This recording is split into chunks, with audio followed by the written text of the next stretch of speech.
You talked about the need, for the global community, to rise up against this, speak against these atrocities and so on.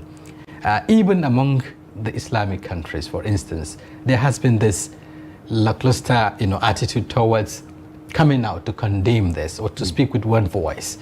That is to say, within the Muslim Ummah, there is also not a united front, against some of these atrocities. Why are we here, and what needs to be done, to be able to galvanize that global solidarity against these atrocities? First, I'll answer that this time I would like to really appreciate the leaders at the Muslims. I'll come to it later on. The non-Muslims also are voicing their opinion. And they are saying what's happening in Israel, what the Israeli force is doing against the Palestinians is nothing but genocide.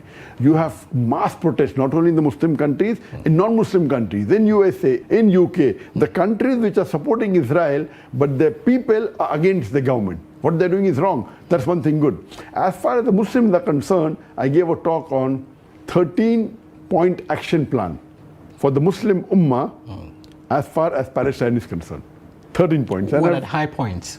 I give the first 7 points can be done by each and every Muslim. The next 6 points can be done by certain people. Number 1, I'll just say in brief. The talk is very long one. I'll say in a few minutes. That's right. Number 1 is that every Muslim at least should do dua. The least they can do is do dua. That let Allah subhanahu wa ta'ala give sabr to the Palestinians. Let them istiqamah. Let the martyrs, inshallah, they go to Jannah. So first pray for them. Minimum you can do is pray for them, because we Muslims are like one body. If one of them is hurt, if one part is hurt, the full body is in pain. And we have to be like a brick wall together. Unfortunately, Muslims are. Number 1, we have to do dua. Number 2, we have to talk about the atrocities the Israelis are doing on the Palestinians.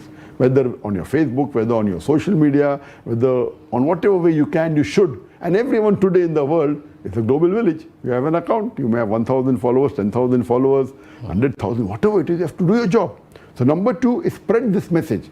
The atrocity is done by Israel on the Palestinians, how they are killing innocent people. They are targeting. Imagine it is against international war crime. International rules say in a war also you cannot target civilians. You cannot kill children. Same thing what Islam says in the Quran. What they are doing, they are targeting hospitals. And then they're putting a fake news that it was the Hamas missile which misfired. All lies. And the Hamas missiles are homemade, small thing, nothing compared to the Israeli which can destroy the full building. The Hamas is homemade, all weapons. This is the best. So, and they're saying go to Al Jazeera. They are all getting fabricated news. Then they say that Hamas killed 40 babies. All wrong. We Muslims should let us spread this. This is number 2. I've got 13 points. Right. Number 3 is that see to it that we can make this popular amongst the people that we know, the VIPs we know. We should tell them personally, whoever you feel in your list is this, to see what they can do for the cause of Palestine. Number 4, you should make it on billboards or on your colleges, on your universities, this information. Number 5, you should take a protest. As many people as possible. Protest, protest could mean violent but peaceful or peaceful. We should have peaceful protest. That's right. We cannot be like them. Just because they do some atrocities, it should be peaceful protests. Large numbers. That is number 5. Number 6, see to it that we can boycott the products. If we boycott starting to have products, what? The Israeli products, it will be an economical burden impact, for them. So number 6 is boycotting the products. Number 7, we can give whatever charity we can for the cause of Palestine, whether for aid, for reconstructing the country, for rebuilding the hospital, for rebuilding the school, whatever you can. And Allah subhanahu wa ta'ala looks at the percentage of the donation, not about the amount. So I tell that if a person who earns $1,000 a month, and if he gives $100, it is better than a person who earns $1 billion and donates $1 million. A person who earns $1 billion a month and donates $1 million, he is giving 0.1% of his earnings. And the poor man who's earning $1,000 and giving $100 is giving 10%. So the $100 will get him 100 times more blessings than the billion person who's earning $1 billion and giving $1 million. So Allah subhanahu wa ta'ala, Almighty God, looks at the percentage, not at the amount. So give charity. Then, and this 7 points any Muslim can do. You can donate at least 10 naira, 100 naira, He can. Yeah. The remaining 6 points are for some people. Like you have a satellite channel, everyone doesn't have. So you can promote these things on your satellite channel, Yes. in the media. Yeah. We can have a waqf for the cause of Palestine. You should have a battery of lawyers to fight in the International Court of Law so that, they can file an international case against Israel.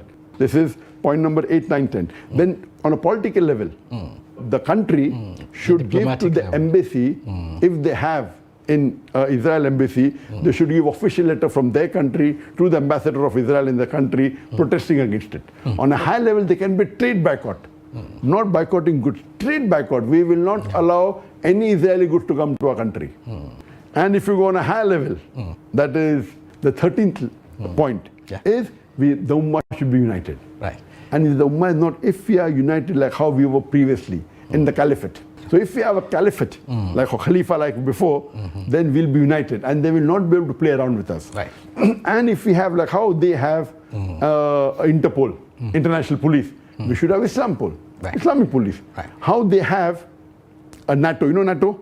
North Atlantic Treaty Organization. I'm coming to politics. Right. Why don't we have a MECTO, Muslim Countries Treaty Organization? Okay. The NATO says, now there are 30 members or 31 members. If you attack any one of the countries as though you're attacking all 31 countries together. So why don't we Muslims get together and the 57 Muslim countries get together and say, if you attack any one of the Muslim countries as though you're attacking all the Muslim majority countries. If we can do that, that will be wonderful.